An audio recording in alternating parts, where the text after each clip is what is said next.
find women will just be, I call it rearranging deck chairs on the Titanic.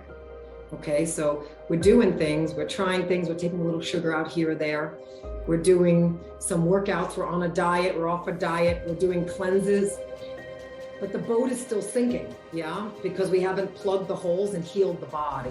But the last study I saw was 27 municipalities. The EPA did a study on them, and they found class 3 narcotics, they found Ritalin, they found all kinds of stuff in the water, and they just buried it at that point because it's like, oh crap, what are we gonna do? Your typical 16-ounce bottles that people purchase and drink, there was a study done in Europe on 16 of the top brands. So understand, this isn't one brand or another.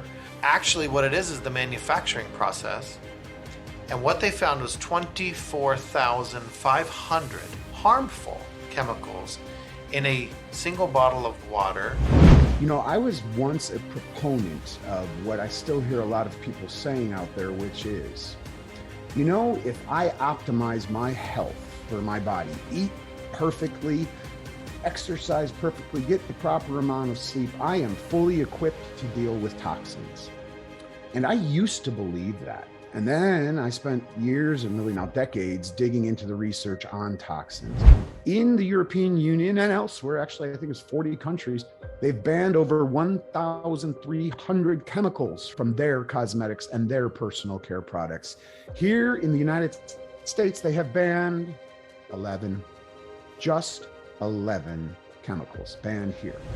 They are very, very critical lymph nodes to our overall immune state, but also they are indicators, they're signs and kind of symptoms of often things that are deeper within. So food's big, body care is equally important to assess and limit toxins and, you know, preservatives, dyes, all of the, you know, kind of top major offenders, perfumes and items that are chemically altered are overwhelming to the lymphatic system.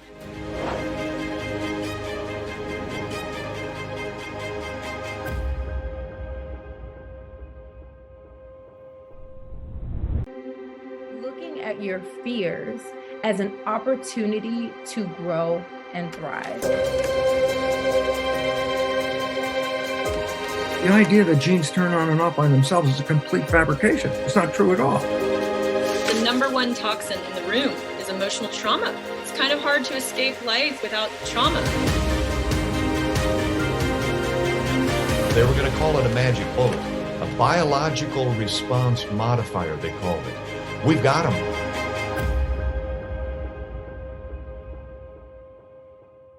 Welcome back to the Conquering Cancer docuseries. I'm your host, Nathan Crane, and in this episode, we're clearing out the junk and taking out the trash. This episode's all about removing the toxic substances from your life that either cause cancer, contribute to cancer forming in your body, or otherwise make it much more difficult for your body to heal. We're focusing on 3 different areas in this episode: sugar, water, and toxic ingredients in your skincare and your body care products. Plus, you'll also learn about your body's main line of defense to the toxins all around us, your lymphatic system, and how to help your lymphatic system help you in escorting toxins out of your body. This is a fantastic episode, and I know you're going to walk away from it with a ton of practical information that you can start applying immediately. And right now, since you're watching this during the free viewing period, I want to let you know that you can own this entire series at a huge discount. When you order today, you'll not only be supporting yourself and your loved one's health, but you'll be supporting our mission to continue doing this important research, these important interviews, and bringing these physicians and scientists and cancer conquerors solutions and inspiration to you and to the rest of the world. So go ahead and take a look at that special offer we've put together for you. You're not going to want to miss it.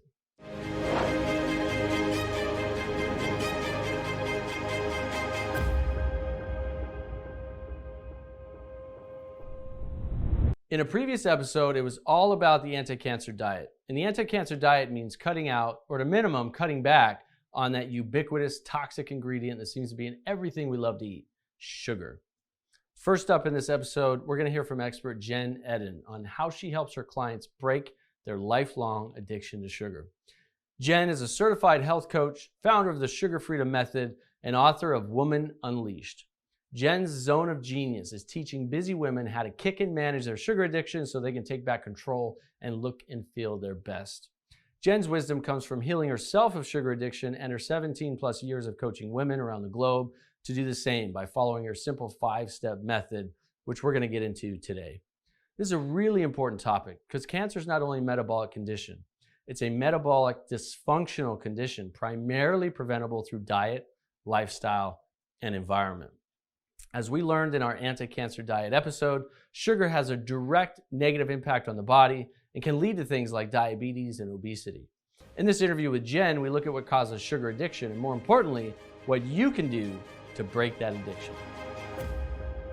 Addiction is addiction is addiction. This is what I believe. This is what I teach, right? When you get to the underlying root cause of what that addiction is, sugar being the main one we're talking about today, you get to your underlying root cause. Each person might have something different, but there's a lot of commonalities, right? I'm sure you could share some. It's probably some of the top 2 or 3 commonalities you see in working with women all over the world in identifying what are those underlying causes and conditions that lead to the addiction. You named one already, right? Stress.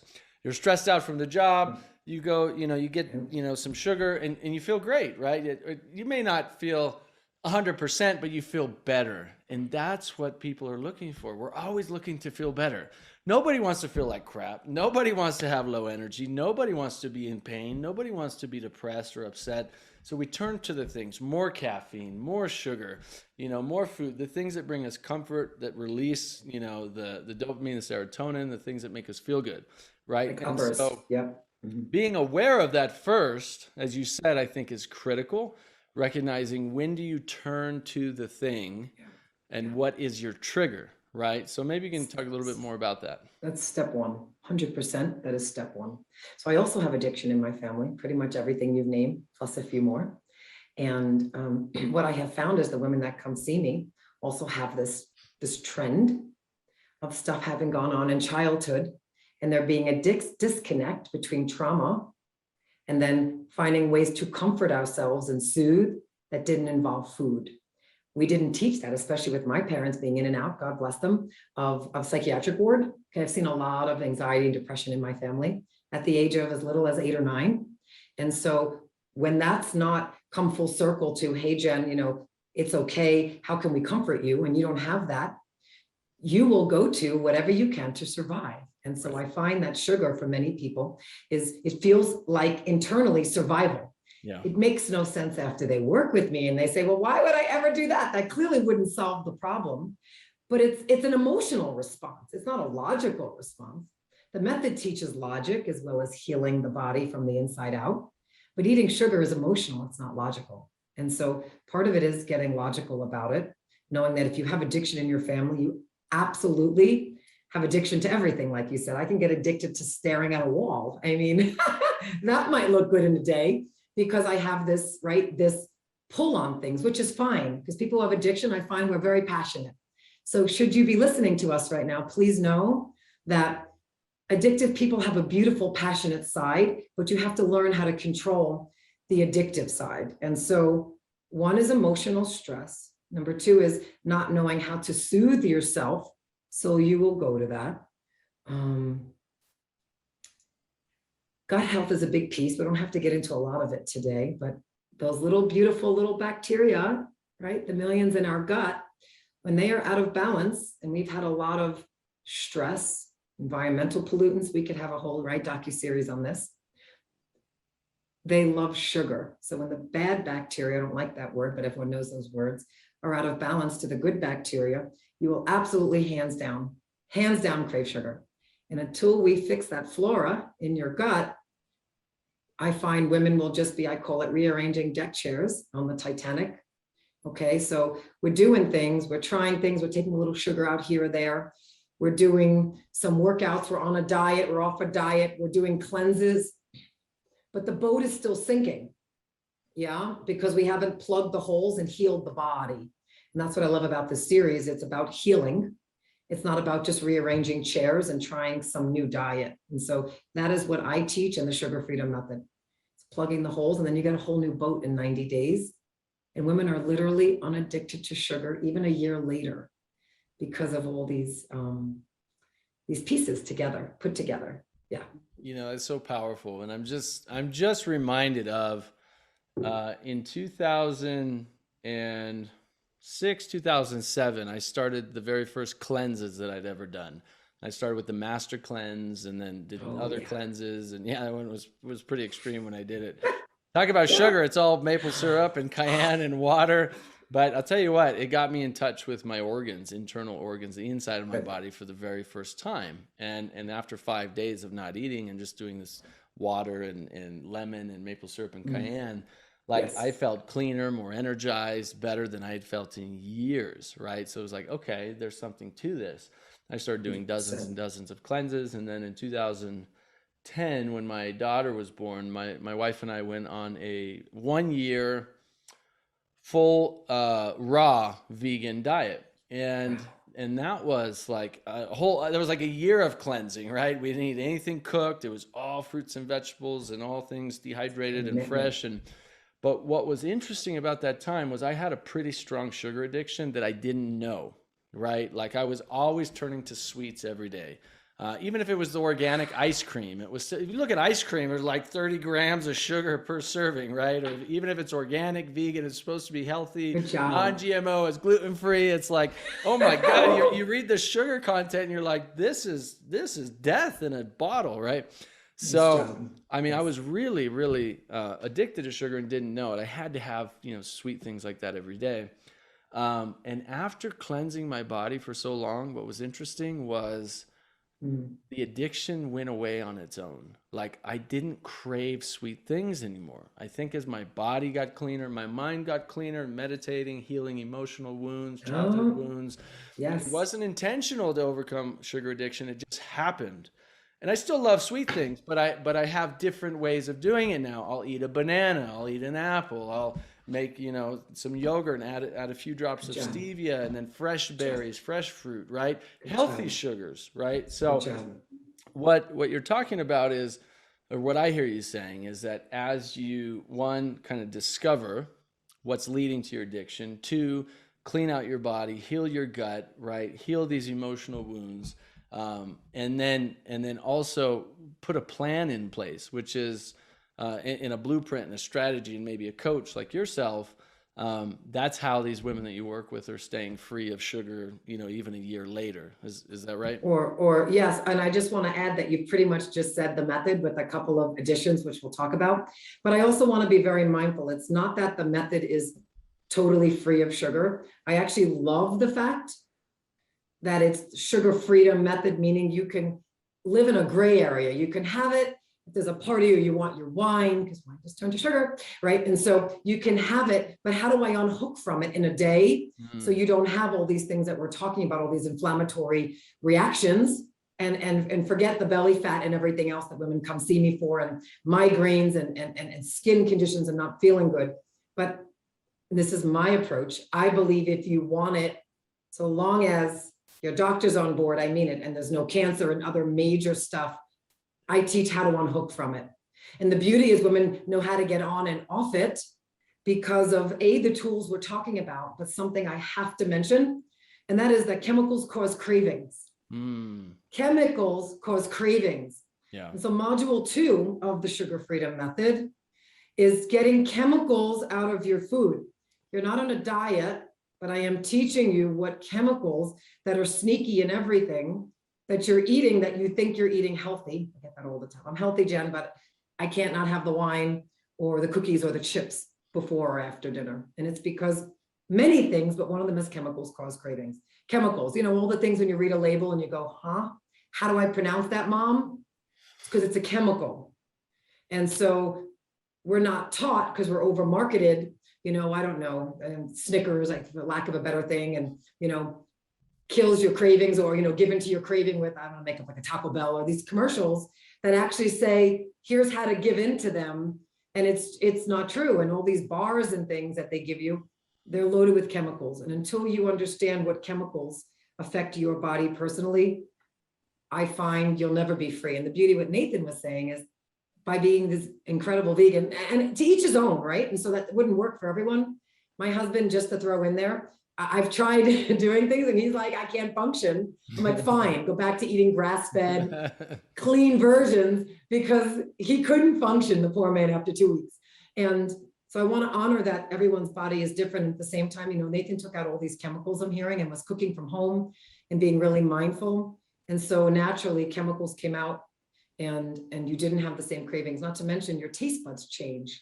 Oh, This yeah. is the beauty of the method. Yeah. You don't even want it. No. What do you don't. mean that bar? You taste chemicals now, right? It's incredible. It's so true. It's so true because, like, you know, that was 11 years ago, 12 years ago. Since then, it's like my diet, we're not 100% raw anymore. We are plant-based, but we do, you know, 50, 60, 70% cooked. It just depends the day. But we cook at home most of the time because I know what's going in the food. And my body craves broccoli and carrots and nuts and seeds and berries and kale, and like the body wants it. Whereas before it was like, oh God, I gotta eat some of this green crap again, you know, or whatever, right? And it's like, as you get cleaner and cleaner and cleaner, your body wants the things that help it thrive. That is such a good point that I want to just add to and accent again and highlight that when we're addicted to this stuff, you have to know things we're addicted to, it's because we're highly sensitive to them. Yeah. And so I say, just know you're having an allergic reaction. And when I tell people that, they feel no shame, no guilt. They go, oh, wow, I'm highly allergic to the sugar. I'm highly allergic to the dairy. I'm highly allergic to the nut butter that I just literally ate an entire jar of, because palm oil and I don't know, some other sugars are in there. Yeah. And so, or God bless us with Jif and oh my gosh, all these other things. Of course you want to eat all the peanut butter, see what's in it. And so when I teach women that, could you see it as your body's allergic to it? It's like mind blowing. And then when we give them the future of where they're headed, that don't worry that you don't love the broccoli yet. Let's upgrade, get chemicals out, and then your body will actually crave that stuff.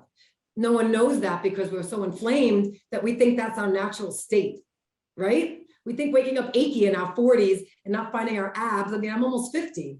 I don't really do anything special. I mean, I am committed in my life, but I eat food 95% of the time. And I always say it, people can talk all they want, but your body will tell people what's really going on. It's funny that that you say we have to say things like food or real food or whole food. It's funny we have to say those things today, right? It's sad, but it's also funny. It's like, I've never heard someone say food before, but it makes perfect sense because it's like people think all this crap out there is food, and it's not. It's poison, it's toxins, it's highly processed. It should not be allowed to be labeled as food. The stuff you're getting in the boxes and the cans and the, you know, the tubs, it is not food. A lot of it's pure sugar. It's filled with chemicals, preservatives, pesticides. It's filled with crap that is making you sick. And so I love that you said food, like something that grows on a tree, right? Something that grows on a bush. I teach my kids that. Food. Did you eat food today? Well, because food makes you think. It's food times 2. Yeah. It's food to the second degree. It's not the thing you opened up because it said breakfast bar. It's not actually food. Right. Anything that I always say, one ingredient. So let's go there. I'd love to share this. So people say, well, what does that mean? I'm so confused because this bread says whole grain. It says it on the package, Jen, and I don't see any of your words sugar. I said, yeah, but when you take it, can you kind of condense it like an accordion? Can it go from this to this? Can you do that with a banana or an apple or a piece of free range chicken? Can you do that with peas? Can you do that with blueberries? Can you do that with a piece of salmon? Can you do that with nuts? It's food. It's things that you can't kind of compress or smash with your fingers, or the stuff I buy expires and then it goes bad. I mean, let's just bring in Mickey D's real quick. I still have it. It's from 2006. I started in 2004, my practice. I saved it because I used to do a lot of work in schools. And I think talking to children doesn't get the job done. However, when I open up the Mickey D's burger out of the wrapper, I had to put it in a Ziploc, so I was afraid I didn't have mold toxin. And I would just show them 10 years later, 10 years, and the bun was still there, and the burger was still there, and the pickle was still there. they would thank me in letters. I didn't have to say anything. I said, let's just talk about McDonald's. Wow. And I would just show them the burger unzipped, and then I'd put it back in the bag and wash my hands. And so that's not food. Potatoes. And so food is that stuff. Yeah. And if I may just share to wake people up, I tell my children too, I'll be as bold as to say 85% of food in stores is not actually consumable. I look the way I do and sound the way I do and really knock on every illness free, no meds. My kids aren't on anything. My kids have literally never been to the doctor. I mentioned that to them and they're like, oh, Mom, we want the lollipop. And they can have stuff on occasion, but they've never had an ear infection. One kid's been on an antibiotic and they're 8, 11, and 13. They go to the chiropractor, they do all these other things, fresh air. And so why do I say all that? Because we mostly, more processed these days in school, but we mostly eat food, the real stuff. And you'd be surprised how the body, yes, can fight stuff and have a fighting chance when it's not having to handle the chemicals that we're eating. Yeah. And so I'll stop there, but. That's a great t-shirt. Food, the real stuff. I love it. So let's talk a little bit about, just if you could mention briefly, I know your sugar freedom method has 5 steps. Is that right? Could you just name what those 5 steps are? I would love to. So we talked a little bit about them, but number 1 is your why. What are you doing it for? Why are you taking the time to figure all this out? Most people don't care. Why does it matter to you? You always need to go back to why does it matter? I know for me, 70s or 80s, I want to be skiing on the mountains with my kids, like beating them. I love that. Not just skiing, but so in my 40s, I have to do this. So what is your why? Number 2 is these chemicals, okay? Let's clarify it. What's in the food? Clarify it. Number 3, tune into it. What's your body saying after you eat it? Tuning in, understanding your emotions and how others' emotions affect our emotions. Okay, it's tuning in, that's 3. 4 is my favorite. How do I live this? How do I go on vacation? How do I go away? How do I travel? Okay, a lot of busy professionals see me. How do I have holidays and not derail for 3 weeks, 4 months on a binge? How do I live this socially? That's 4. 5 is love it. It's honestly the most important part. I get you more addicted to loving your life than sugar. So we work on natural dopamine hits from your life. So you gotta wanna upgrade. Relationships, life, job, career, finances, you gotta wanna upgrade. So that's 5. And then I just have to add, because 6 and 7 are important in there, but those are my 5. So 6 is gut health. Not everyone comes with major stuff, but I make you look at your gut health and we've got a protocol. And then 7 is important because women come for weight loss, right? How do I lean out? And so permanent weight loss, which is not a weight loss series. I just want to add, permanent weight loss is very different than all the stuff you see out there. I teach permanency, longevity in, getting inflammation down in the body, not this, I need to lose 10 and 30 days for a wedding. There's a different lifestyle and mentality shift. And so that is my method in a 30-second snippet. I love it. And I love that you focus on lifestyle, not these little diet cheats and hacks and 2-week and 4-week diets and things like that, because these yo-yo diets and those cause more harm than good in a lot of cases. And that's what this entire series is about. I want to make sure people are encouraged, all of you tuning in, to make sure you watch all the episodes in this series, because what we're talking about here are complete lifestyle changes and lifestyle changes that support your health and longevity and vitality. And that's not something you get in just one little piece at a time, right? It's something you continue to learn, to educate yourself, to empower yourself, and start to move step by step continuously in that direction. As we make these changes, you feel better, you think better, you sleep better. All these things lead to your health becoming better, right? So we look at this as a lifestyle, holistic lifestyle, right? And look at each of these parts. Today we're looking, and I love your method because you do go into a lot of that, which is important, right? All these lifestyle aspects that lead to not only overcoming sugar addiction, but, better health overall. That was some great information from Coach Jen on breaking that sugar addiction. As I mentioned near the end of that clip, we have a lot more coming up in this series with regards to lifestyle changes. So be sure you stay tuned because you don't want to miss any of it. Now, water is one of the healthiest things you can put in your body, which makes it especially sad that something we take for granted isn't as good for us as it should be. Coming up next, we have part 2 of my interview with water expert Paul Bertiero. In this discussion, we're focusing on toxins that are likely in your drinking water that you're not aware of.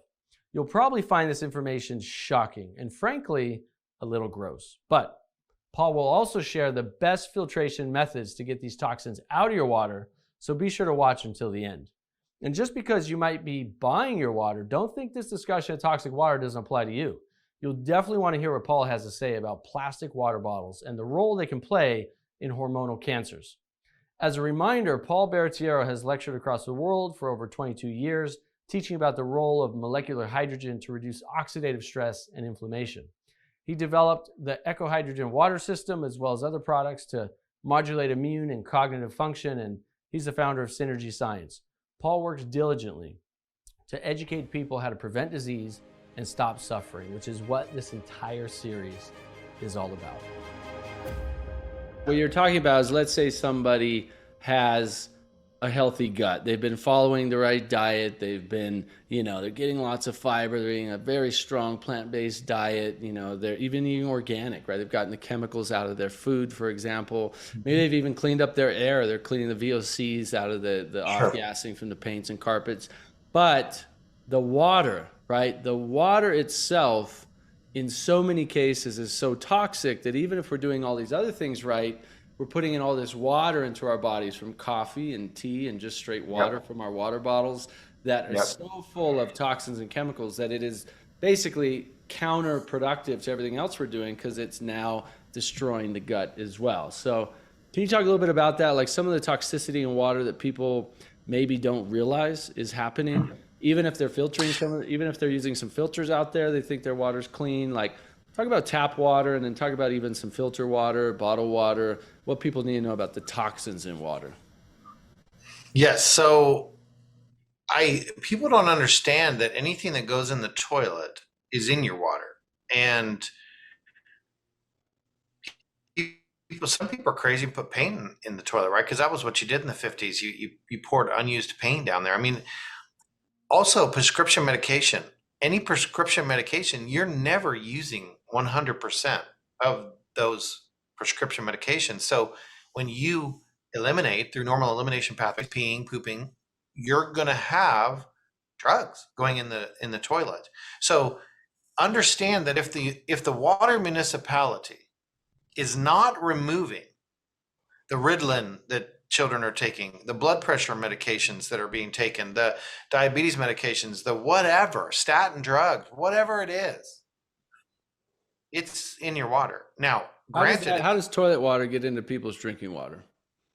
It's the same thing, right? So it's a loop. And so you flush the toilet, it goes back to where it came from, and they're treating it with chlorine, they're treating it with filtration. But if they're not employing methods to remove pharmaceuticals, then you're going to have them still in the water. It's like any filter.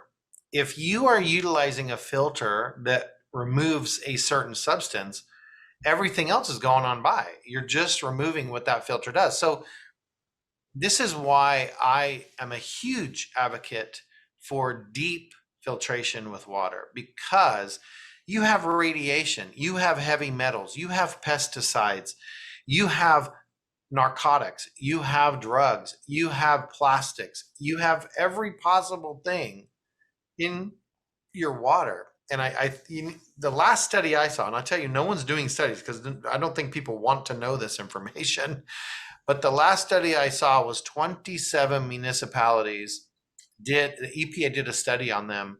And they found class 3 narcotics, they found Ritalin, they found all kinds of stuff in the water, and they just buried it at that point because it's like, oh crap, what are we going to do? And unless you get the municipality to filter it, it's not going to happen. So obviously in the devices that I made, we do have filtration that removes heavy metals, pesticides, pharmaceuticals.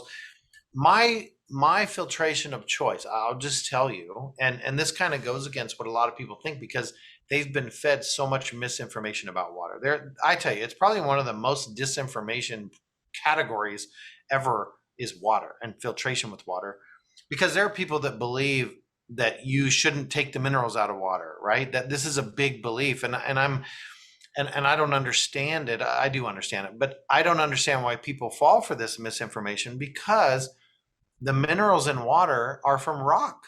I mean, that's how it got there. Water rained on the earth. It went through rock, lime, if you're in Florida or wherever. But the reality is, all of these minerals in water are in an inorganic state. They do almost nothing for our body. We need to eat vegetables and plants that take up inorganic minerals, convert it to an organic state, and then we eat it. That's when it's bioavailable for the body. So somehow, and it's typically the alkaline water machine companies, because they have to have those minerals to have conductivity, to be able to alter the water and the pH. So they've been teaching people for a long time, oh, you can't remove minerals because it's going to strip it out of your body. Completely false information. Never has happened on the history of the world. And how do we know that in practical terms? If you go to Switzerland, you go to Seattle, Washington, you go to Atlanta, Georgia, you go to South Carolina, North Carolina, and let's take Seattle, for example. You can test with a TDS meter. That stands for total dissolved solids. So this is minerals. It can be also metals, but it's mostly minerals, calcium. And you'll have water. You'll have city water that has 5 TDS. In other words, it's nothing in there. There's no minerals. You can go to Switzerland and find the same thing. Parts of Germany find the same thing. So if this was true, this theory that if you drink water with low mineral content, it's somehow going to strip water out, minerals out of you. Well, first of all, that means water has to have minerals, or something bad happens to water, which is completely false. We know that. And water would also, for it to actually take minerals from our bodies, do you know how aggressive that would be for water to actually pull minerals out of our body? This would be the greatest detoxification that we've ever could do. If water could actually strip minerals out of our body, it's not happening. And so I don't have a problem with minerals being water, but I also don't want people to think falsely that you have to have it, or somehow that water is harming you, because it's completely false. Now, with that being said, the least expensive and most effective method of filtration is reverse osmosis. And it's inexpensive, it's effective. You're removing radiation, you're removing pesticides, pharmaceuticals, people that want fluoride out of the water, heavy metals. It's removing to a 95 to 99% level, which is amazing. So then you have pure water, and it tastes good, and it's healthy for you, and you're not putting a burden. Now, there are other systems out there, like Berkey filters, for example, that a lot of people use. Nothing wrong with those. That's equivalent to the filtration we have in our machines if you get the ones with the built-in filter. Again, I have an RO system that we did for people that want deeper filtration.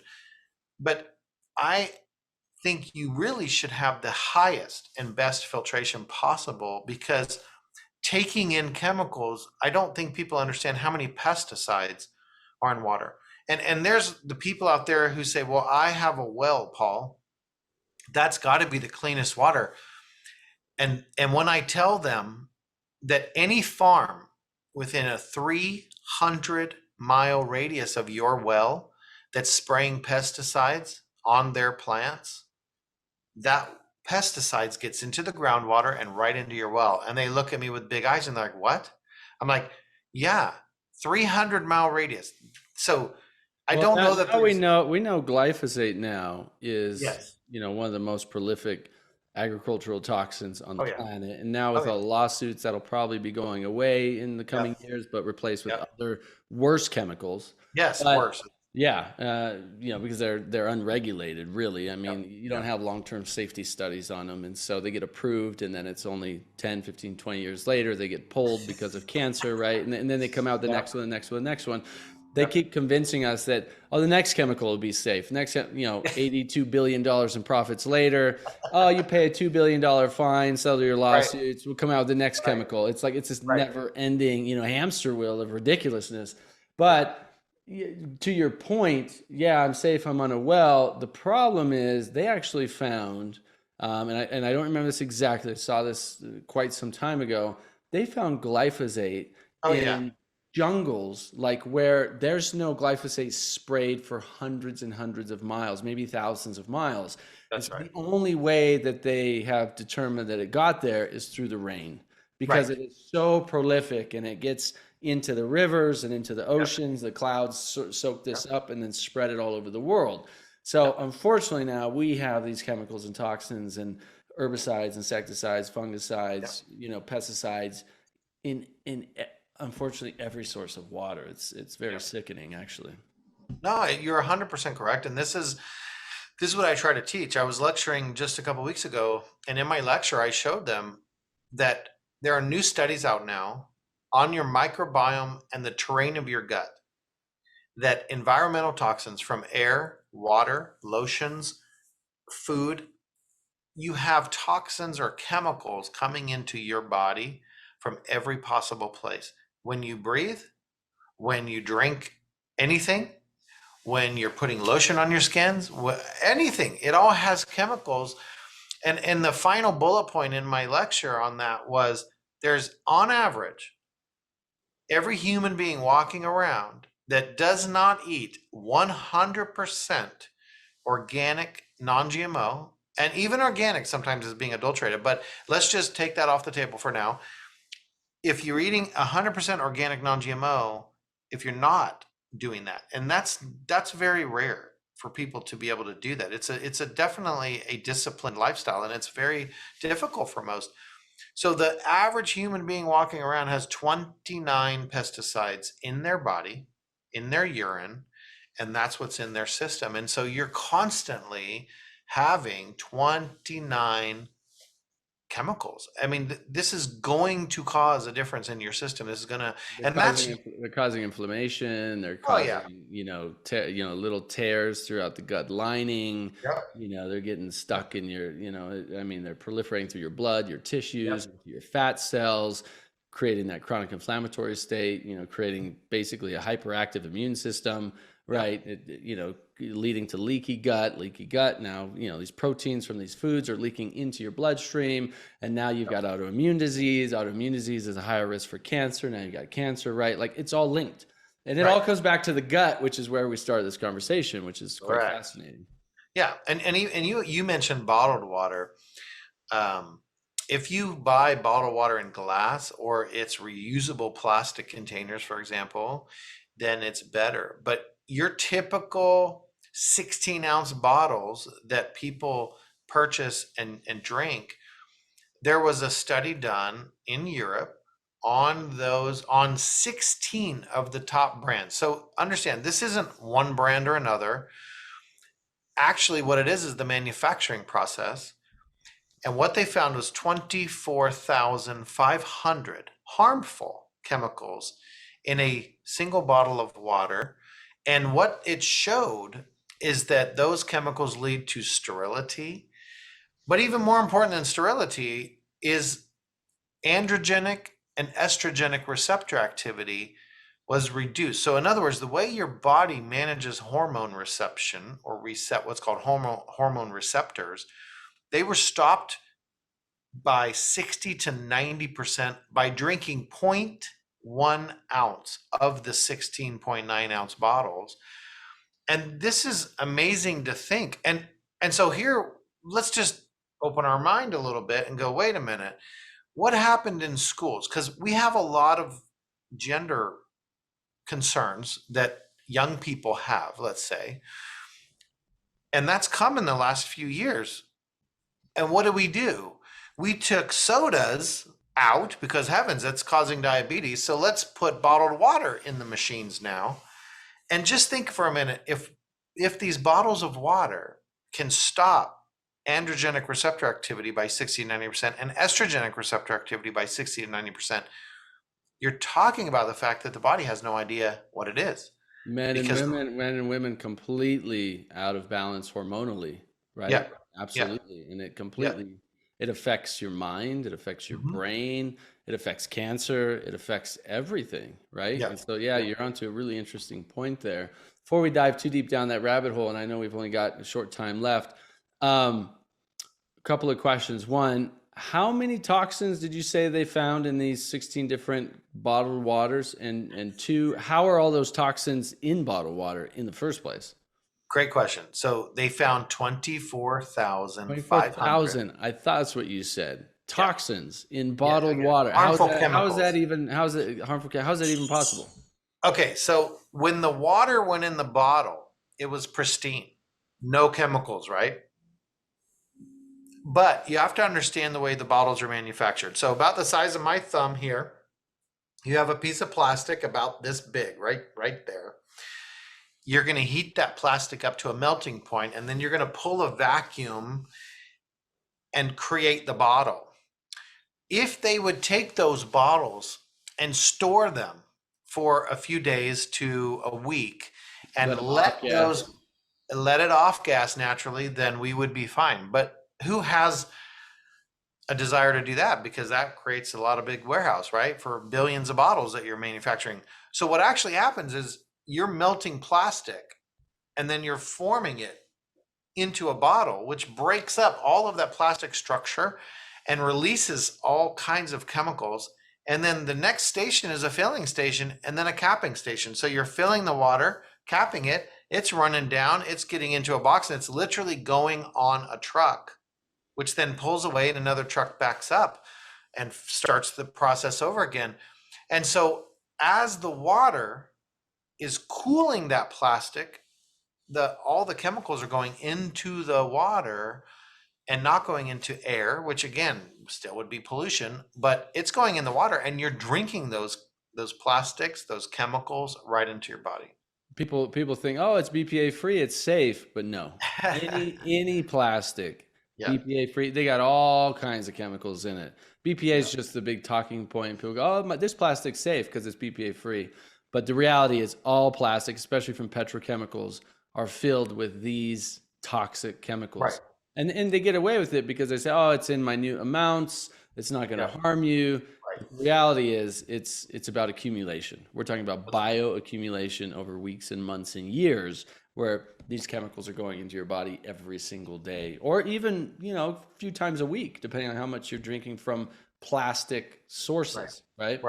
Which unfortunately nowadays is, we store our food in plastic, we have plastic bags, we have plastic bottles, plastic, even the reusable plastic bottles, right? Like everything's plastic because it's cheap, it's convenient, it's easy. Right. Not realizing, but even so, let's say let off gas for a week, at least the studies I've seen for even plastic containers that are BPA free, it's a reusable one. Just leaving your liquids in there for short periods of time is going to pull in some of those toxins into the liquid, right? It can, the first few uses, for sure. If you're not heating the water, then it'll be pretty minimal. And after if you've used it once or twice, then it would be extremely minimal. The reason I want people to know this is not for the occasional individual who's on a business trip or whatever, and they're thirsty and need water, or you're staying in a hotel and they're giving you water in a bottle. The last thing you'd want to do is drink the tap water, because that's even worse. But it's for the people that are buying cases of these 16.9 ounce bottles because they don't trust the water in their home, which they shouldn't, or they don't know what to do to filter it. And so they're literally buying these cases of 24, 48, 16.9 ounce bottles. I've been in people's homes and they have packs of these stacked up. And this is normally what their children and what they're drinking, because they don't know what else to do. They don't know what to do better. And it's far better to get a good filtration system and filter tap water of all the crap that's in that than it is to drink these bottles. And that's really the message I want people to understand, is there's always a good, better, best. And if all you're drinking is one of these bottles, then every once in a blue moon, fine, your body will handle it. It's when you're drinking it constantly that you're inundating your body with these chemicals, and there will be effects. And it would be far better to purchase a filtration system and have that for your family. It's far better. I have a question for you. Do you use deodorant or antiperspirant? What about applying body lotions, makeup, perfume, or aftershave? If you use any of these common products, you may be unknowingly absorbing cancer-causing chemicals through your skin. Next up, we'll hear from expert Brian Vaisley about the toxins in makeup and body care products and some key things we can do to have safer skincare. Brian's been a prominent natural health leader, researcher, and advocate for over 20 years. He's the founder of the popular health destination, theartofantiaging.com, with over 400,000 subscribers. And the Art of Anti-Aging's mission is to empower people with the most effective, evidence-based, natural solutions to look and feel their best, avoid and overcome disease, and live a long, healthy life. A mission that's very much in alignment with what we're all about here at Conquering Cancer. Brian has created and hosted several highly acclaimed online health and longevity summits heard by over 600,000 people. He's also the founder of PurityWoods.com, a fast-growing provider of premier quality, USDA certified organic skincare products. I want to get into a little bit more of I know a big passion of yours you have a ton of experience with, which is other toxins that we are putting in and on our bodies every single day that are leading to cancer diagnoses. I mean, we know cancer is incredibly prolific, right? It's killing nearly 10 million people annually around the world from cancer and its treatments. And yet we know that thousands of toxins and chemicals, even in our FDA approved, products, for example, are considered possible, probable, and known carcinogens, right? The three different ways that they label carcinogens. So I want to ask you, first of all, how are these chemicals that we know can lead to cancer, how are they even allowed in all these products on all of our shelves and basically every store today? How can people buy products at the store like lotions and creams and deodorants and shampoos that we know contain endocrine disrupting, cancer causing chemicals, and because they have an avocado or a green leaf on the front of them, people think they're fine and healthy and are using them 24/7 slathering on their bodies? How is this even possible today? Well, sir, money. I'll get back to that answer in a moment. Let me back up, and it's a great question, and just comment on a point you made. So, I was once a proponent of what I still hear a lot of people saying out there, which is, if I optimize my health for my body, eat perfectly, exercise perfectly, get the proper amount of sleep, I am fully equipped to deal with toxins.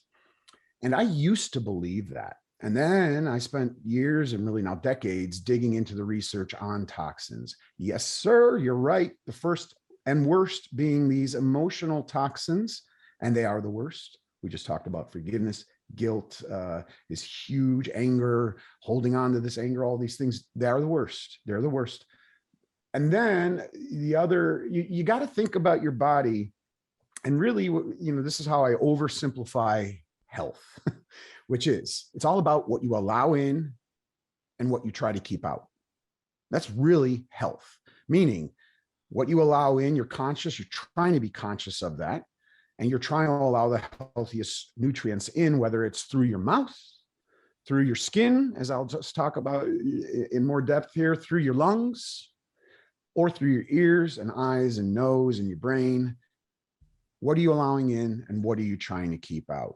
So as I dug into the research here, a lot of folks have covered well and continue to cover well the foods and the toxins in those, right, Nathan? We talked some about others, about emotional toxins, I guess we'll call them. And then, others that cover well breath and taking in toxins through the air. So I really, as I researched all these areas, realized, holy cow, when it comes to products, now when we're talking about products, I mean cosmetics and personal care products, things that feel kind of innocent, but what they really are is food. Food. People don't think about them that way. We don't push our grocery cart down the cosmetics aisle and think about soaps and anti-aging creams and moisturizers and toothpaste. We don't think about them as food, but they are food. And this, to me, is an area that deserves the biggest spotlight of all the toxin potential areas because it currently has the least spotlight. However, it's monumentally impactful on our health. Why? Because on average, a woman uses 12 personal care products a day, of which they contain 168 different chemicals on average. Next, whoa, statistic. In the European Union and elsewhere, actually, I think it's 40 countries, they've banned over 1,300 chemicals from their cosmetics and their personal care products. Here in the United States, they have banned 11, just 11 chemicals banned here. Now, think about this. So your skin, which we often think about as this thing to experiment on and play with, it's an organ. It's the biggest organ in your body. It's key to your immune system. It's the front line of your immune system. Folks have heard of the microbiome inside our gut. You've got one on your skin. You abuse it, you break down, your ability to absorb nutrients through your skin, which a lot of people don't even realize occurs, but it occurs every day. Your skin's pulling in nutrition and it's defending you against all kinds of bad guys out there, all kinds of pathogens out there, bacteria, viruses, on and on. Its job in a normal world, normal equaling without this bombardment of toxins, is already tough enough. Now, when you apply your moisturizing cream loaded, unbeknownst to you, with toxins or potential toxins, you are taxing a system, an immune system, an organ that is already taxed enough without that. All right. So there's so many reasons. Long story short, you're eating what you apply to your skin. Never, ever forget that. 68% plus of anything applied to the skin is consumed into your body. These products, these cosmetics, typical, we'll call them cosmetics, typical personal care products, are by design meant to penetrate. In other words, they are food and they are being consumed into your body, into your skin. And guess what? There's nothing in the way. There's no gastric system with juices that can destroy some of the toxins like what you put in your mouth. There's nothing in the way. It goes into your bloodstream and then it shoots around your body, Nathan. And it's stored oftentimes in different organs throughout your body. Some of these, if you take the right steps, you can get rid of pretty quickly. They have short half-lives. Others take a long time. And the problem is this. If you put deodorant on one single day in your life, well, sure, no worries, because it is in small, minute quantities, these, like you said, these carcinogens and potential carcinogens. But we put deodorant on most people every single day of our life. Again, 12 products a day for the average woman applied in one way or another to her body. And sometimes in some of the most sensitive areas, like the skin around the eyes, the skin under the arms, these super sensitive areas, it doesn't matter where, really, anywhere on the skin, that's a problem. So to answer your question, wait a minute. Somebody has to be watching out for us to some extent, right? Nope. Wrong, 100% wrong. I have heard it said, it's hard to verify this, but I know it's close to the truth. It's not the truth, that the cosmetic and personal care industry is the most unregulated industry in the United States. Well, how can I compare that to all the industries? But I do know it's incredibly unregulated and it has turned into a wild west. Back in 1938, our FDA really laid down the last mandate that of any worth for the cosmetics personal care products industry. And basically that mandate said, hey guys, self-regulate. You're on your own. Okay. Just, try to watch out for people. You're on your own, and guess what? They sure do self-regulate. The opinions expressed here are my own. Okay. I'll preface by saying that here is, the thinking in a nutshell of these big industries, especially, who put all this toxic and potentially toxic garbage out there. And many of the smaller players, even many of the boutiques, who are finagling people with labels like organic and natural, that you turn the product around. If you're paying really close attention, you see, there's one organic ingredient, but there's 50 synthetics here too. They can say that, because they're unregulated pretty much. They can have organic on the label. My point being, it's buyer beware in a big way with this industry, Nathan. And here's the thinking. No, they will not put ingredients in those products that are going to immediately cause harm. Of course, they're not going to do that because it's traceable to them. So yeah, we know we're sticking formaldehyde. Yes, formaldehyde in so many of your products, folks. We know we're sticking that in there in minute quantities. If we put a big batch of it, yeah, you're going to get sick and it's going to be traced to us. And we did studies, these minute quantities, they don't kill mice when we feed it to them once or twice or 3 times. They're okay. But there's no tracing to the effect of that formaldehyde or any of these over, a midterm, much less a long-term impact. There's no tracing whatsoever, pretty much, with what happens when you mix one chemical with another chemical, Nathan. It creates a third chemical. What happens when everyone knows this or kind of sort of remembers this from chemistry class. When you mix 3 chemicals, it creates a different chemical, 5, 10, 50.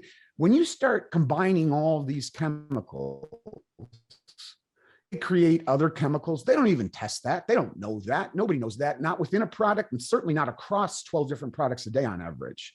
So the point is this, it's death by 1,000 cuts, meaning day after day we're using these products. It accrues. All of a sudden we're like, wait a minute, why do I have all these weird symptoms? Why do I have fatigue? Why am I feeling ill? Why am I tired all the time? Why am I dizzy? Why are my sinuses stuffed up?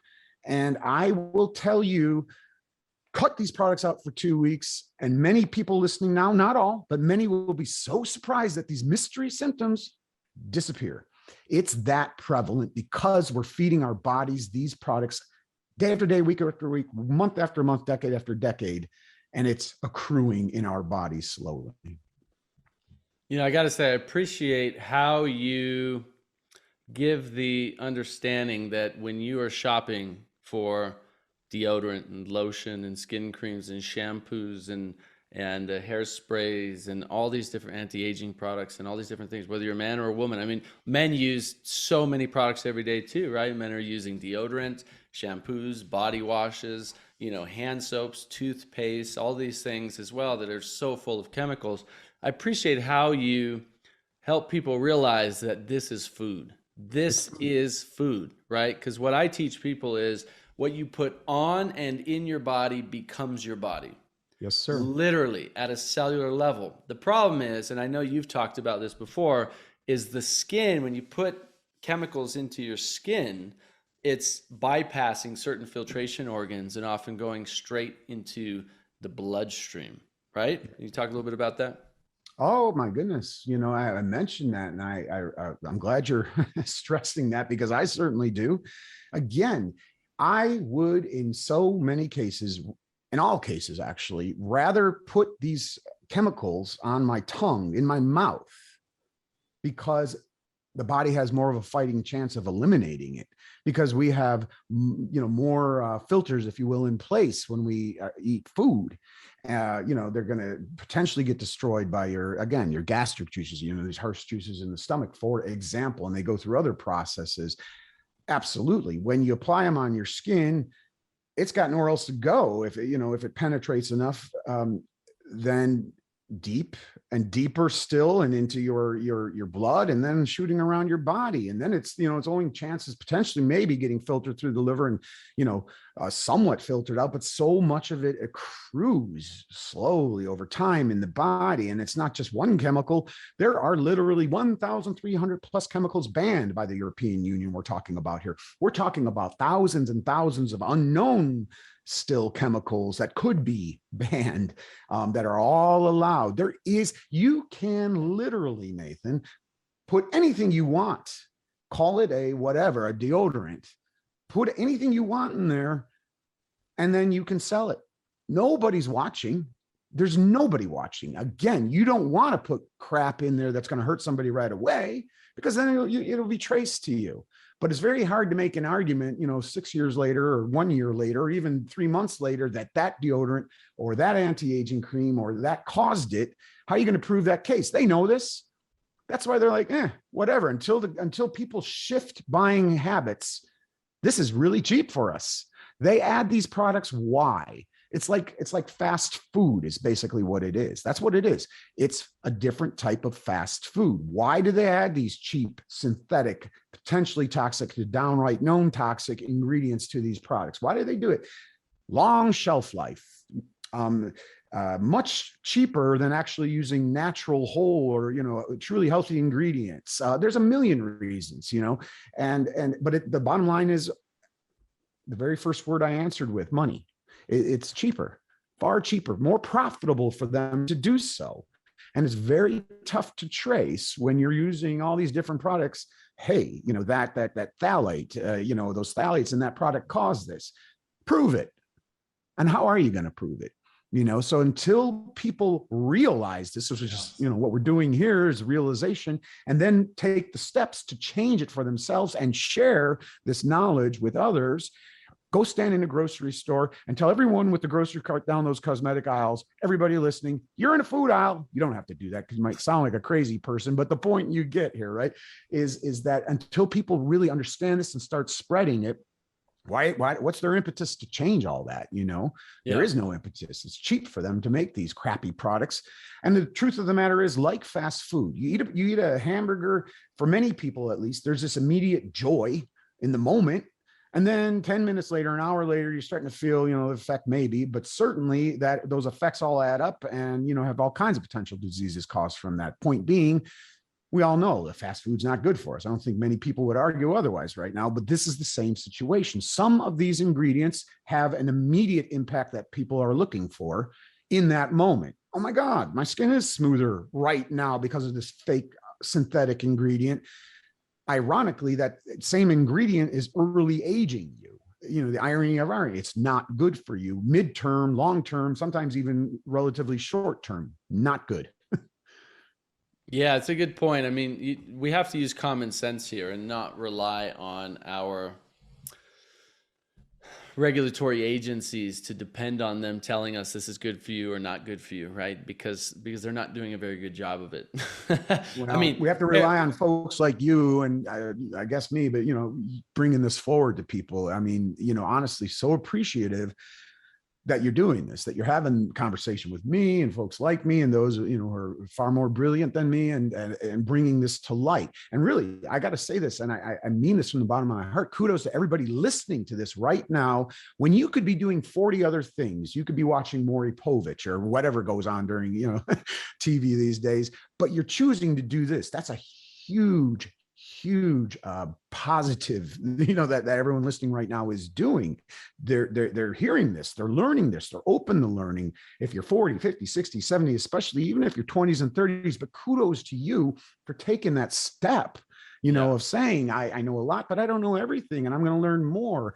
And this is super important because it's so little known really about these cosmetics and personal care products. Yeah, that's such a huge point. Thank you for sharing that.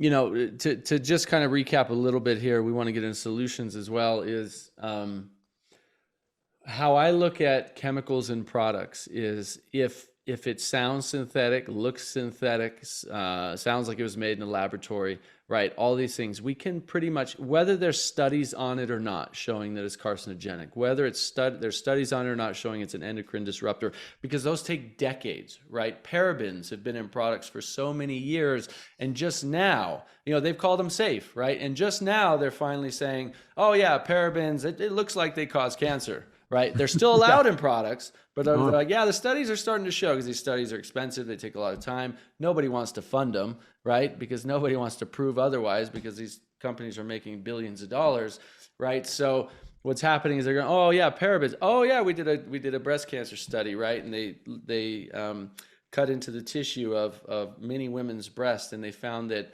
a very, very high percentage of these women's breast tissue were loaded with parabens. Well, what is one of the main body care products filled with parabens? Deodorant. Yep. What is right here in your armpit that is directly connected to your breast tissue? Lymphatic system, your lymph nodes, right? You're putting parabens right into your lymphatic system, which goes right into your breast. No wonder the breast tissues are loaded with parabens. Yep. Right. And we know parabens are endocrine disruptors. They disrupt your hormones in your body.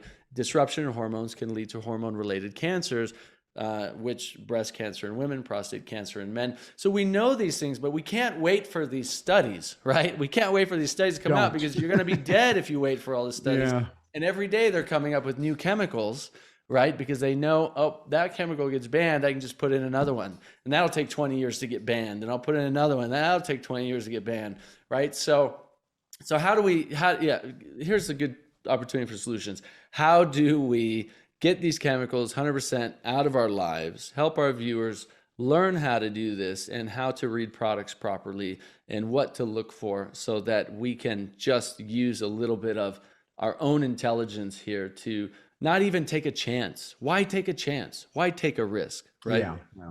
You know, it's so many ways to answer that question, but I have some very succinct answers on that after years of being asked questions and thinking about this. You know, so first of all, I do want to say, remember your skin eats. And, you know, the good news is there are good, healthy ingredients your skin eats, just like, you know, that are good for you. If you're looking for anti-aging, there's great ingredients on that front that help you.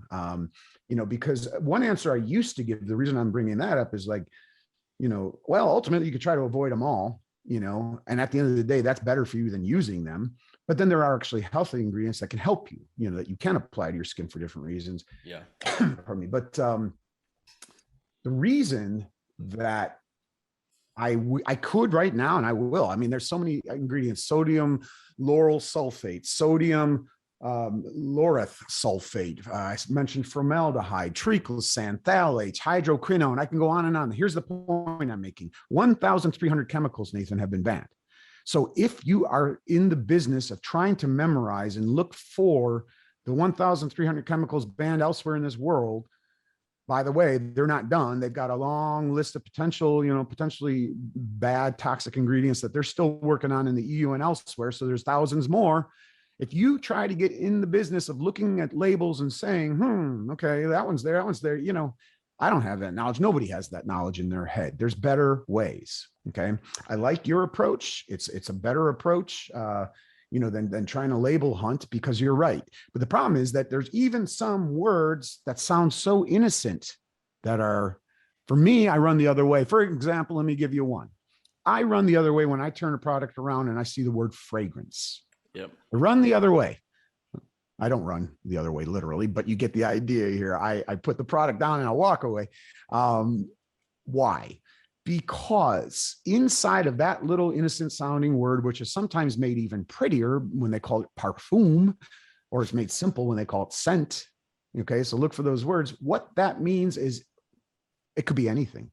And often they've broken this down, the EWG. In other words, there could be, you know, tens, dozens of different ingredients that create that, you know, beautifully synthetic smell of whatever it is. We're so addicted to scent, you know, but we're not addicted necessarily as a whole, right, to these truly natural scents. We're addicted to these fakey offshoots of something that once was a natural scent, you know, and so they know they're going to sell more products. It's going to feel like it's more potent, more, you know, working better if it smells really, you know, fakey pretty. So they'll put any number of different ingredients in that, which, yes, indeed can include carcinogenic, potentially carcinogenic, endocrine disrupting ingredients, you know, and they don't have to tell you what it is. Why?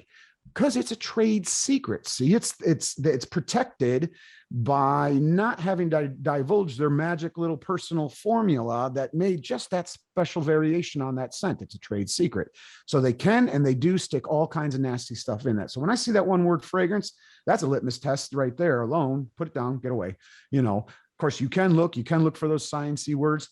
But the good-ish news is that we have independent certifications in this country on this is the good side, I guess, of something that the government enacted with this.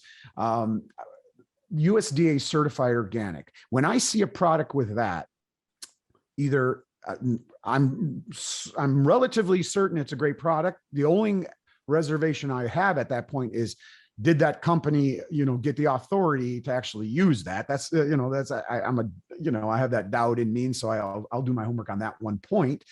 But, most cases, if you look for USDA certified organic, and it comes, anti-aging creams, deodorants, many products, not all cosmetics, but many now are available in that toothpaste and so on and so forth.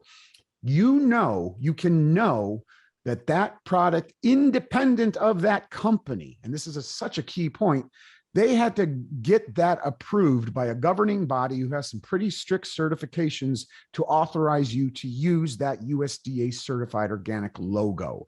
Independently, it means toxin free, no ingredients, added to it, plus any natural ingredients that you're using in that. They had to be farmed organically. In other words, no pesticides and herbicides. So it's a pretty trusting badge. There's no perfect. Some states have their own badges, to look for as well. Some states have some pretty strict badges. If you're in other countries, many EcoCert it's based out of France, I believe, but it's very prominent in Europe and elsewhere. And it's sort of kind of the equivalent of USDA certified organic. So I really, really passionately say, patronize, the organizations doing that, and it's a trial and error. You might try two different, USDA certified organic deodorants, and one is good, works for you, and the other is kind of so-so. I mean, it's a newer approach out there going on now with that. So that's kind of a overriding thing, that you can look for and still be relatively convenient. And then there's also by the way, the DIY, the do-it-yourself route too, which, if you're into that, and more and more people are, partly because of this knowledge that's coming out, just the same thing. If you're going to use natural products and create your own deodorant, your own moisturizing cream, your own hand cream, whatever it may be, same deal. Just make sure the ingredients themselves are organic, because your body is very easily, by the way, consuming a lot of those, chemicals, if the molecules are small enough, and they are in most cases small enough to penetrate your skin. It's one more side note. I just want, if anyone's sitting on the fence about skin consuming, just think about how it's one of the fastest ways to administer medication. What do they make people, wear if they've had heart attacks? Some people, right? They wear the patch. What do you do to administer nicotine if you're trying to quit? You wear a patch. Why? Your skin consumes what it's being fed largely. So again, this to me, this USDA certified organic route is the most convenient route in. You could overeducate yourself on all the chemicals if you chose, and try that route too. I love that. Yeah, USDA certified. I think that's a huge one. And I would just say, turn the product around and just scan and see if they have, other chemicals labeled in there, right? I mean, if it's USDA certified and they're actually approved to use the logo, most likely you're not. But there's another little thing to look for in a lot of products nowadays, usually at the bottom in small print, that says inactive ingredients. And often there you will see a whole list of words that you can't pronounce. That's a huge red flag. If you see that, just put the product back, right? You don't have to know thousands of chemicals names. Like what I've discovered over the years is, look, if I don't understand every ingredient in there, and you shouldn't be buying products that have 30 ingredients or 100 ingredients. Some of those are contraindicatory anyway, and we need to be aware of that, right? 5 ingredients, 10 ingredients, 12 ingredients, maybe.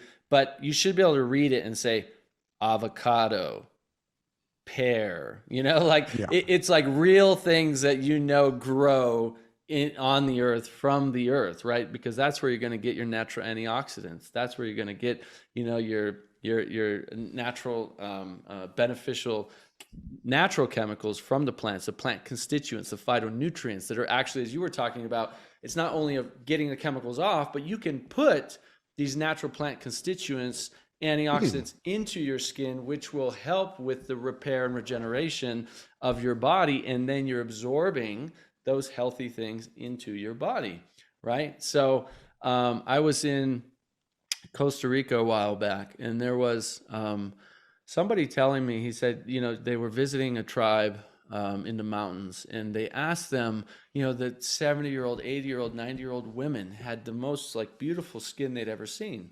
Mm-hmm. And they said, how do you have such beautiful skin? They said, well, what we use for our own kind of sunscreen and bug repellent, right, in the mountains and the rainy climate there, is they take they make their own cacao butter and they rub it on their skin. Well, guess what? They're doing it as a bug repellent. But what's happening, obviously, is they're absorbing that into their skin, and it's helping their skin just be beautiful and soft and these things. And that's it. They don't end up putting 20 ingredients together or chemicals or perfumes or all this crap, right? And they have this beautiful skin. It's protecting them, and they get the benefits from it. So I'm glad that you brought that up. It's not just getting these chemicals out. We can also benefit by putting in good ingredients into our skin as well. Yeah. Well, people hear vitamin D, right? And we're eating that. When we go outside, our skin eats, from the sun, vitamin D. I mean, again, people don't think of that currently, although they're now starting to again, if you will, since you're right, ancient cultures, many of them and indigenous cultures understood this. But it's just another, it really is. We eat what we allow, like I've started saying at the very beginning of my long answer. We eat, in a sense, anything that we allow into our being, the thoughts, the people that we surround ourselves, the TV shows that we choose to watch or not watch, all of those things are a different form of nutrition. While it's very physical nutrition, if we're breathing it in, if we're putting it on our skin, or we're putting it in our mouth, it's, in the truest sense, food. And it's all a choice, right? Do I put healthy food in, or do I allow junk food in any of these ways into our bodies, including this? Wow, I got so much great information from that discussion with Brian, and I love those simple rules he shared to make shopping for skincare products easier and safer. Now, for our final expert you'll hear in this episode, this is a really interesting and important interview, so I strongly encourage you to keep watching.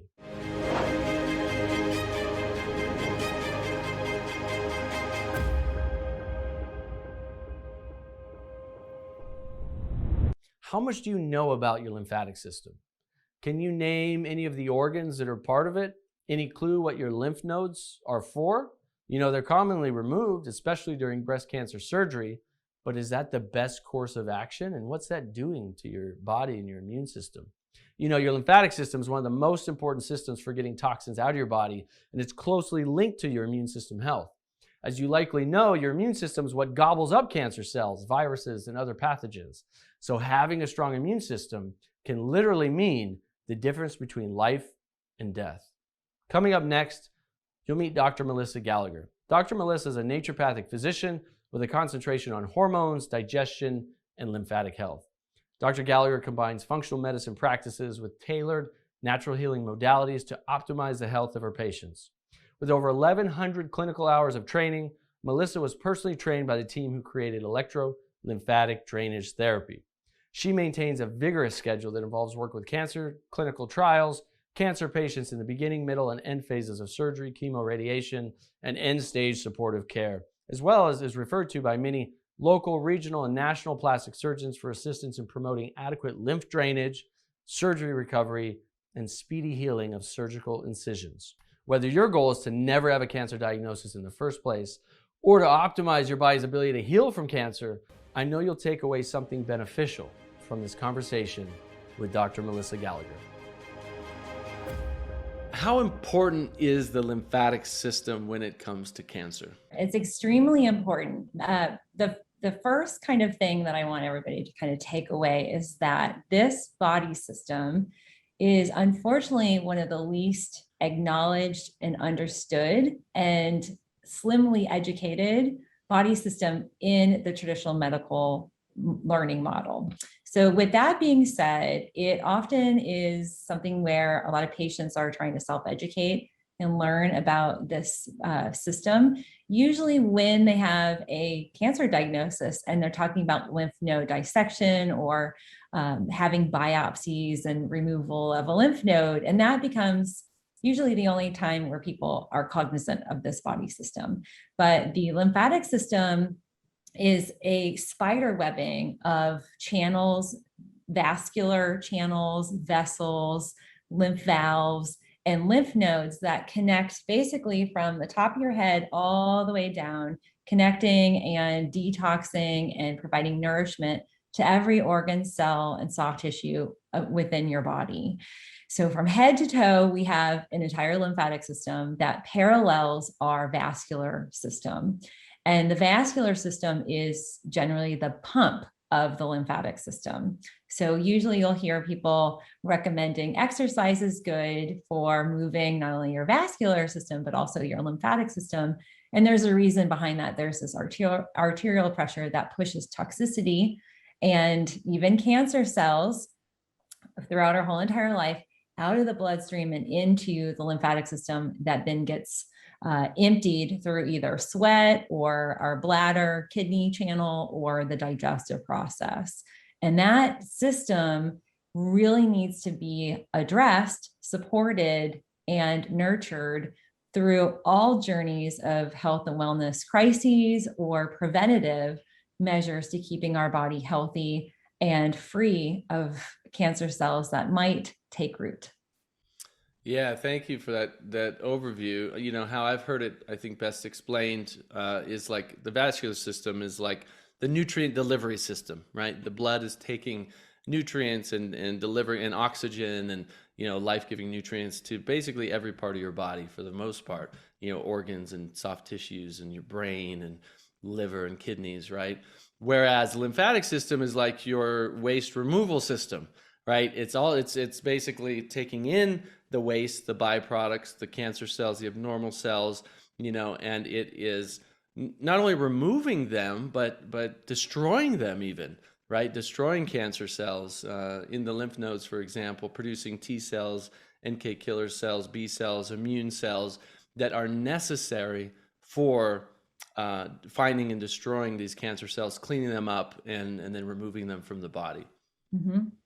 Absolutely. Yeah. So there's a twofold function of the lymphatic system, definitely the garbage disposal system, and then an immune health response where when individuals have a lymph node that gets invigorated, most of the time we think our lymph nodes are just up here in our neck, but they're all throughout our body. And we have like hundreds of them, right? Hundreds. And everybody's body has a different lymphatic node number and a little bit of a unique lymphatic vessel, lymphatic system makeup. So the mechanics generally are the same, but in a lot of the patients I work with, they have disorders or diseases of this system, either from primary, meaning they were born or there's a hereditary nature to it, or it's often with cancer.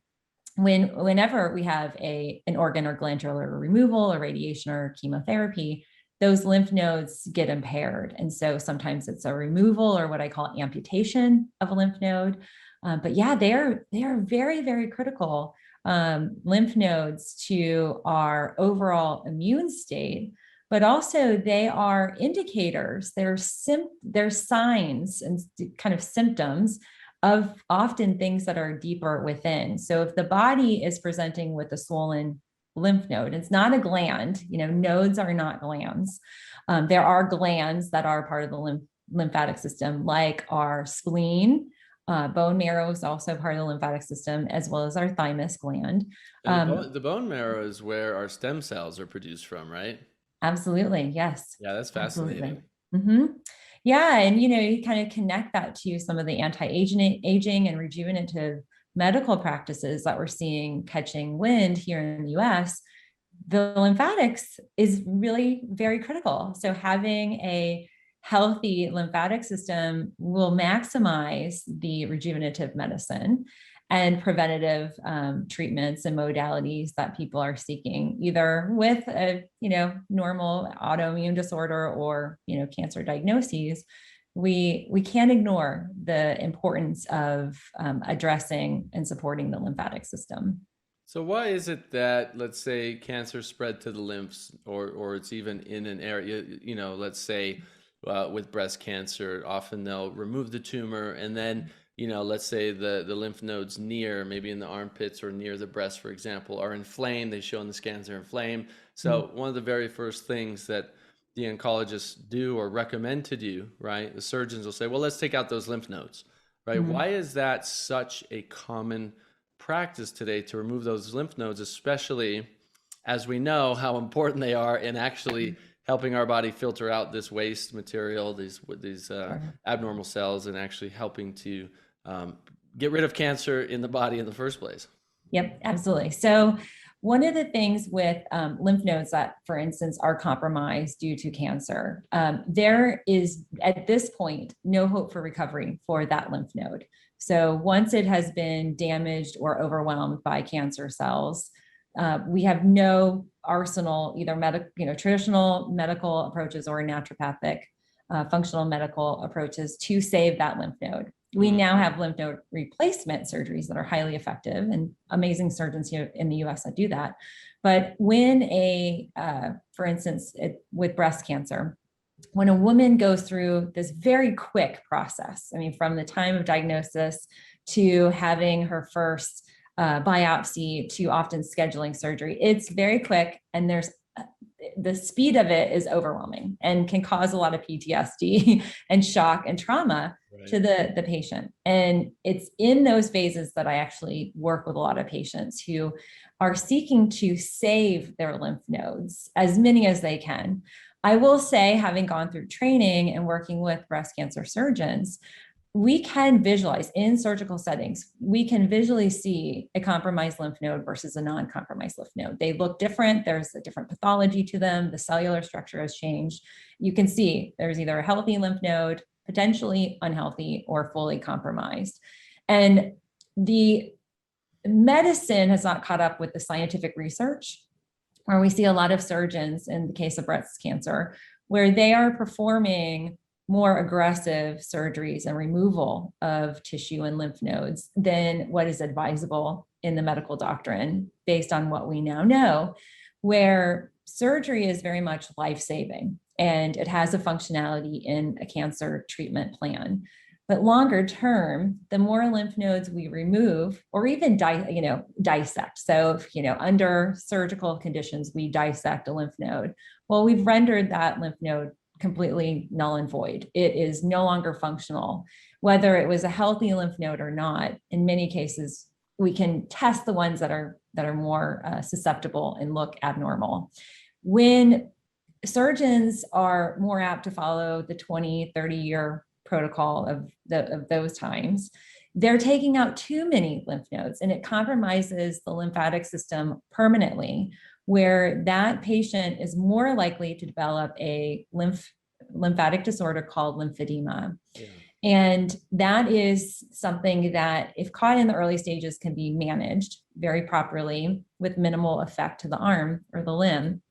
But when it progresses, many of the times these patients are not even told about the risk factors, where if we dissect or we remove X amount of lymph nodes, the likelihood is that you're going to have lymphedema. And so there's a lack of patient education with that regard. I have seen and worked with surgeons who are more attuned to trying to save as many lymph nodes as is possible.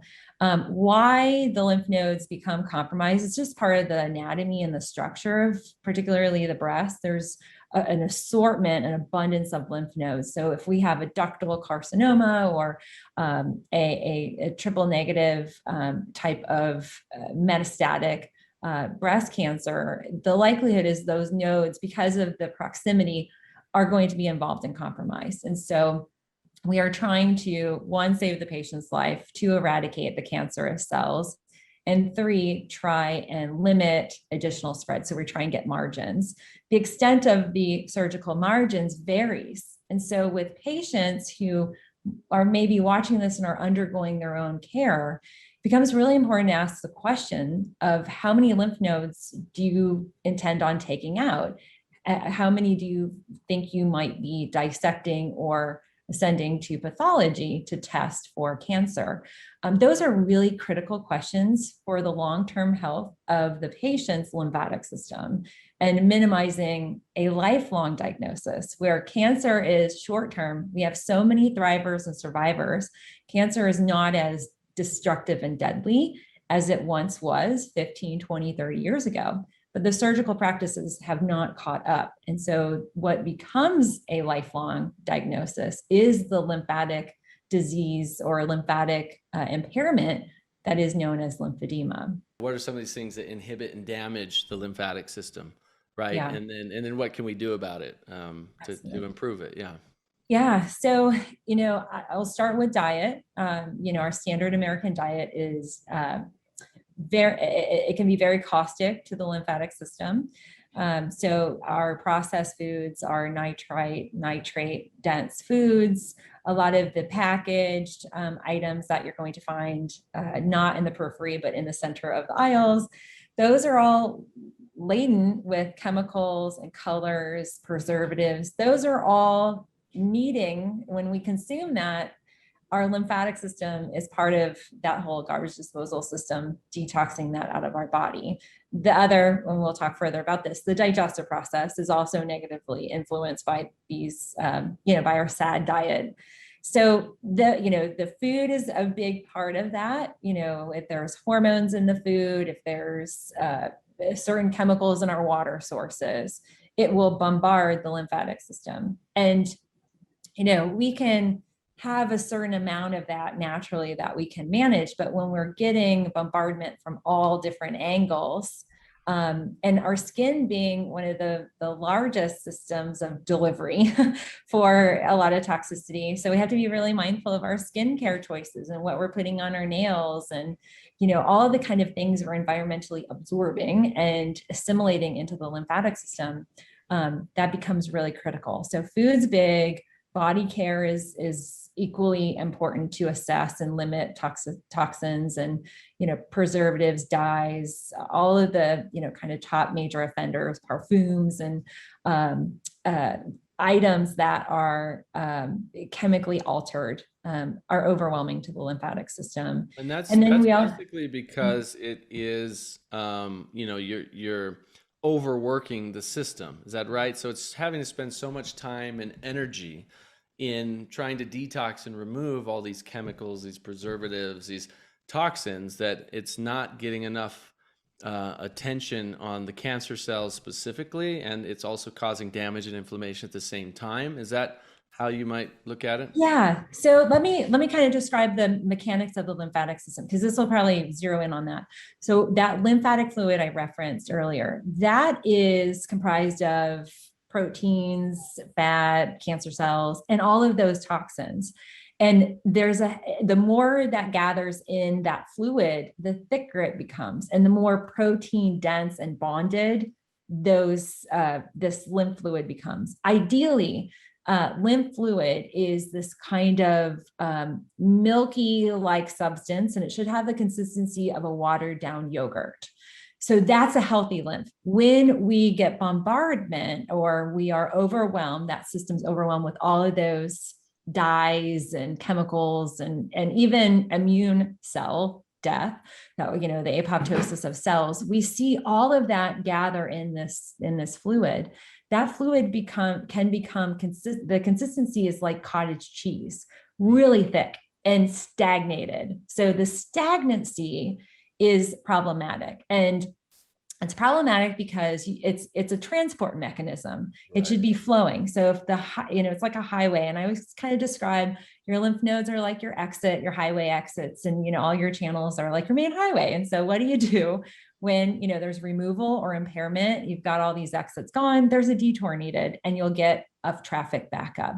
Same thing occurs. You don't even have to have any amputation. Everybody loves a traffic backup on the 5 or the 95 or whatever freeway you're near, right? Mm-hmm. Oh yeah, they're so joyful.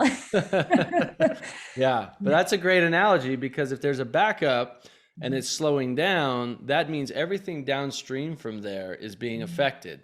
All the rest of your organs that are trying to remove this, this waste into the lymphatic system are getting backed up, right? Like everyone's been on the freeway, and the backup is like, it starts 6 miles ahead, right? And you're just coming onto the freeway, and boom, here you are. And even at 6 miles ahead, maybe it's starting to move, but you're still stuck back here, right? And absolutely. So now the rest of your body is being punished for what's happening up there. Exactly. And, where those exits in the traffic flow, every organ and gland is being detoxed by its own sequence of lymph nodes. And so if you've got a head and neck area that's overwhelmed, you're going to see that addressed or see that back up in the pancreas or the liver or in the folds of the small intestine. We have a lymph node in each small intestinal fold. So there's connectivity to that backup. And the other thing, the connection to the immune state. So if you think about that backup, let's say it's from a traffic accident. Well, the firefighters and the police, who are the emergency care providers, they're the immune cells. Well, they've got to get through that traffic. And so they're going to get delayed. They're going to be overwhelmed and really, really have a challenge getting to that site. And that's that environment where we can have the combination of the right environment where cell, changes occur from a lack of lymphatic flow. And then because of that, just naturally, we have a lymph flow. The lymph fluid is stagnant and really congested. And so if there is a cell that takes root, well, your immune response mechanism is delayed. And so we see it's this kind of snowballing effect where it can be minor, and we can even chart this. It's 6, 10, 15-year progression. So, a lot of these cancers just don't happen overnight. Like for us, it happens overnight. You get this diagnosis, you're like, I was fine yesterday and now I'm not. But the body, the lymphatic system and the environment of that tissue, that organ or gland, that lymphatic system detoxing, clearing out toxic cellular waste in that area, as well as the immune response to that area, has been impaired and possibly impaired for years. Yeah, that's one of the best analogies I've ever heard it explained. So thank you for that. It makes it really helpful. I look at it, I've looked at it like it's a hose, right? And the hose, instead of just having water flowing through it as it should, it gets backed up with mud and little rocks and things like that. And then it gets stuck. It becomes kind of a sludge, right? Yeah.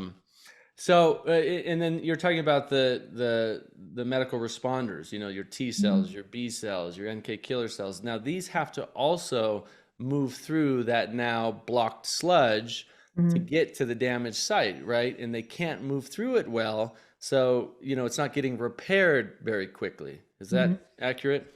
Yeah, absolutely. We will see, the sites that might have a little better inclination or ability to get to that particular area are going to be those nodes that are closest. But if they're compromised already, we need the backup. And so that gets really, really tricky. And I will also say the one thing I haven't communicated to you guys is that the other nuance of the lymphatic system is that the only thing that makes it move is muscle contraction. And so it has no pumping mechanism. So unlike the heart, the heart is pumping the vascular channel and moving the blood.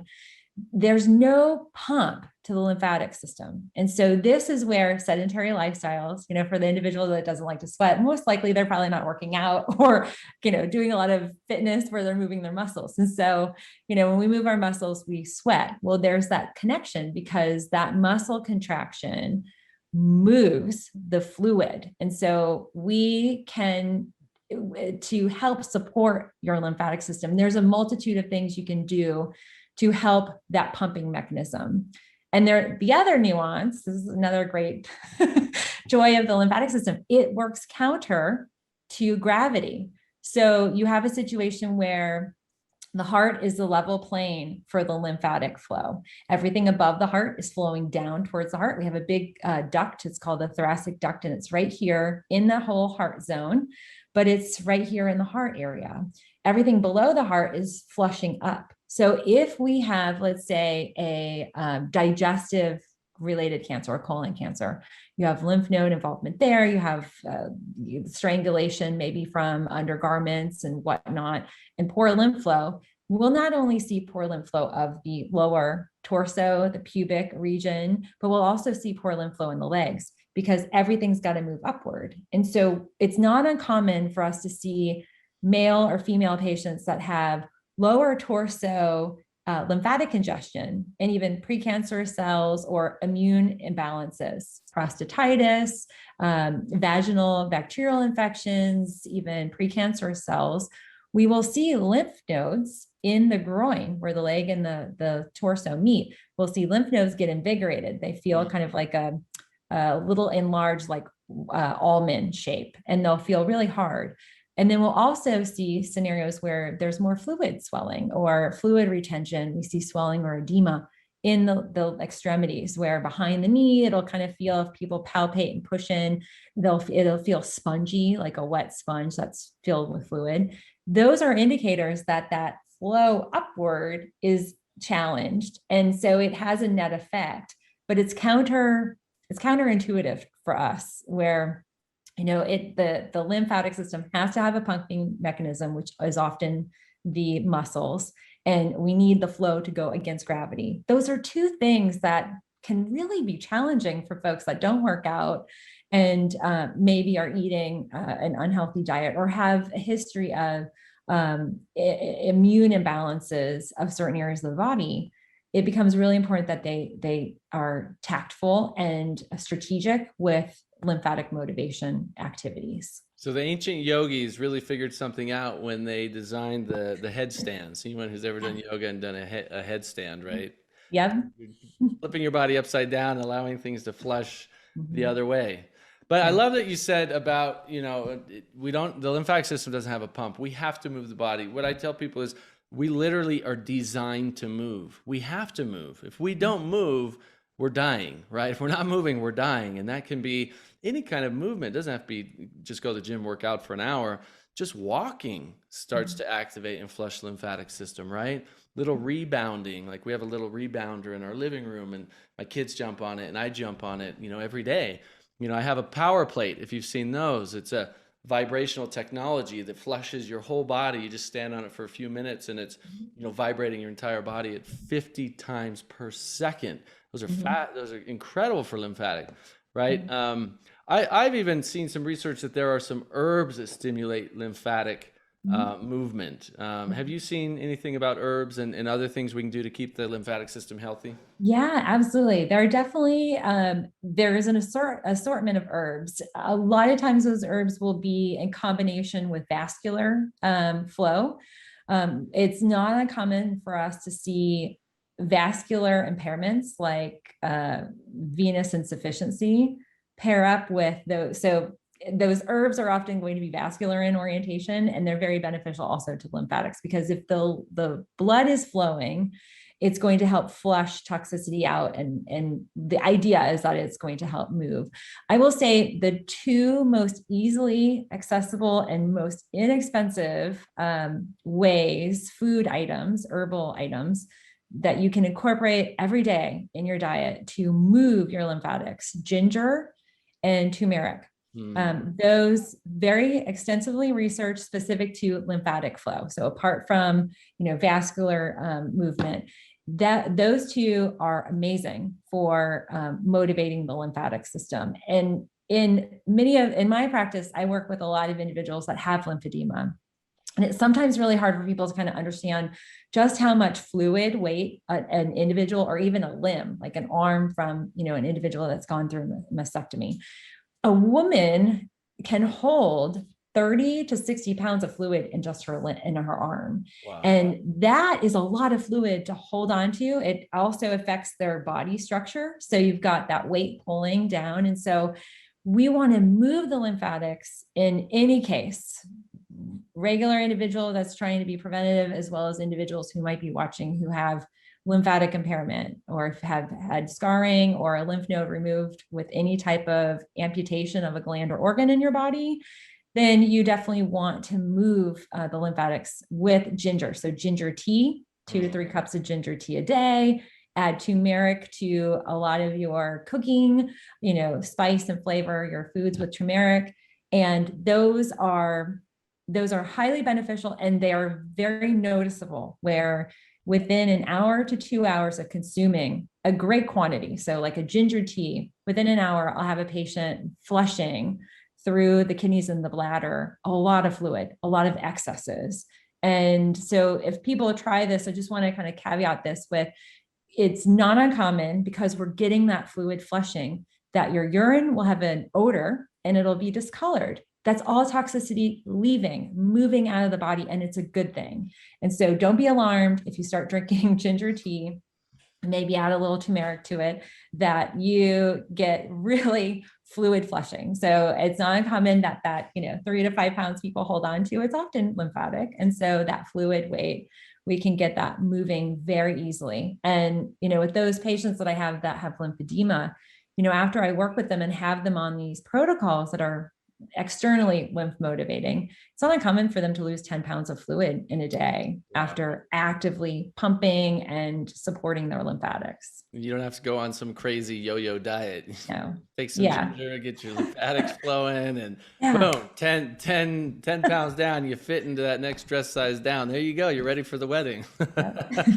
Yeah, no, that's huge though. And I know the same thing happens with men too. Men store up a lot of fluid, lymphatic fluid, especially if you're not, moving on a regular basis. I mean, what I often say, movement is medicine, right? Like, we have to move our bodies every day if we want to be healthy. As I often say, movement is medicine. If you need some motivation to get moving, just think how good it is for your lymphatic system. We still got so much more great information to come in this Conquering Cancer series that will help you avoid cancer from ever forming in the first place, or can help you heal or prevent a reoccurrence. So please stay tuned. I look forward to seeing you in the next episode, and be well.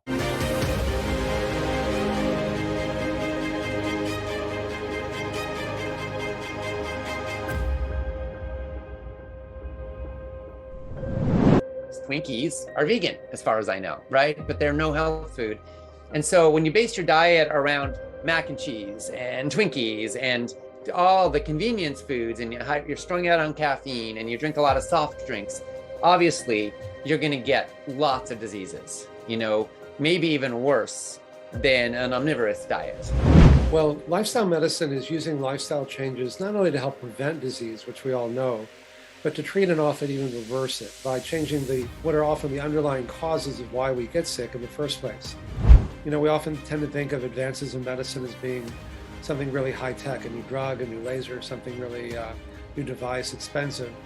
And I think our unique contribution has been to use these very high-tech, state-of-the-art scientific measures to prove how powerful these very simple and low-tech and low-cost interventions can be. And the data is so strong.